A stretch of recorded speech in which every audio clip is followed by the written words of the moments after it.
ಅಲ್ಲ, ಇಷ್ಟು ದೊಡ್ಡ ಆಗಿದ್ದಾನೆ, ದೊಡ್ಡ ದೊಡ್ಡ ಮೀಸೆ ಎಲ್ಲ ಬಂದಿದೆ. ಅಲ್ಲ, ನಿನಗೆ ರಾಮಾಯಣ ಗೊತ್ತಿಲ್ವಾ? ಮಕ್ಕಳೇ, ಎಲ್ಲ ಬಲ್ಲವರಿಲ್ಲ, ಬಲ್ಲವರು ಬಹಳ ಇಲ್ಲ ಅಲ್ವಾ? ತಿಳಿಬೇಕಾದವರು ತಿಳಿಬೇಕಾದ ಅಂಶ ಇರ್ತದೆ. ಯಾಕೆ ಹಾಗೆ ಹೇಳಿದ್ದು ಗೊತ್ತುಂಟ? ಯಾಕೆ? ನಮ್ಮಲ್ಲಿ ದನ ಕಾಯುವ ಮಕ್ಕಳಿಗೂ ರಾಮಾಯಣ ಅಂದ್ರೆ ಏನು ಅಂತ ಗೊತ್ತುಂಟು. ಮಕ್ಕಳೇ, ನಾನು ದನ ಕಾಯುವ ಅಲ್ಲವಲ್ಲ. ಹಾಗಲ್ಲ, ದನ ಕಾಯುವ ಮಕ್ಕಳಿಗೂ ಅಂದ್ರೆ ಆಬಾಲ ವೃದ್ಧರಾಗಿ ಜನಜನಿತವಾದ. ಹೌದೌದು, ಇರ್ಲಿ ಮಕ್ಕಳೇ, ನಾನು ಪ್ರಾಮಾಣಿಕವಾಗಿ ಒಪ್ಪಿಕೊಡ್ತೀನಿ. ರಾಮಾಯಣ ಅಂದ್ರೆ ಏನು ನನಗೆ ಗೊತ್ತಿಲ್ಲ. ಅಂತ ರಾಮಾಯಣ ಕವಿ ವಾಲ್ಮೀಕಿ ಮಹರ್ಷಿಗಳ ಶಿಷ್ಯರಲ್ವಾ? ನಿಮ್ಗೆ ಗೊತ್ತಿರಬಹುದಲ್ವಾ? ಗೊತ್ತುಂಟು. ಹಾಗಿದ್ರೆ ಆ ರಾಮಾಯಣ ಅಂದ್ರೆ ಏನು ಸ್ವಲ್ಪ ತಿಳಿಸ್ತೀರಾ? ರಾಮಾಯಣ ಅಂತ ಹೇಳಬಹುದಿತ್ತು, ಆದ್ರೆ ಬಹಳ ದೊಡ್ಡ ಗ್ರಂಥ, ದೊಡ್ಡ ಹೊತ್ತಿ. ಸಣ್ಣ ಹೊತ್ತಿಗೆಲ್ಲ ಹೇಳಿಕ್ಕಾಗುದಿಲ್ಲ.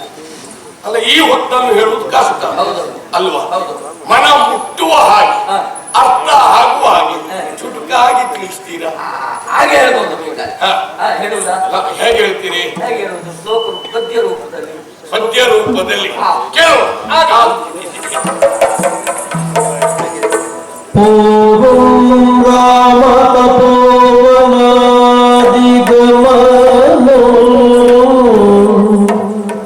ಪೂರ್ವಂ ರಾಮ ತಪೋವನಾದಿಗಮನೋ, ಋತ್ವಾ ಮೃಗಕಾಂಚನೋ, ಋತ್ವಾ ಮೃಗಕಾಂಚನೋ, ವೈದೇಹಿ ಹರಣಂ, ವೈದೇಹಿ ಹರಣಂ, ಜಟಾಯು ಮರಣಂ, ಜಟಾಯು ಮರಣಂ,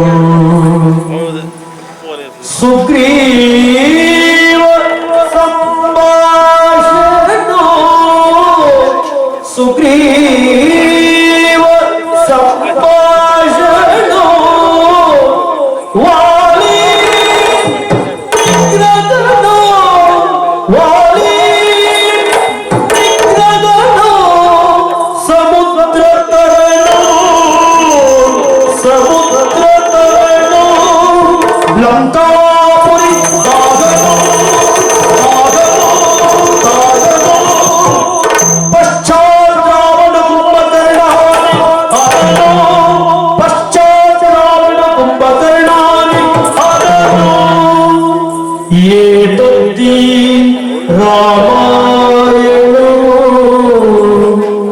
ಏತದ್ದಿ ರಾಮಾಯಣೋ.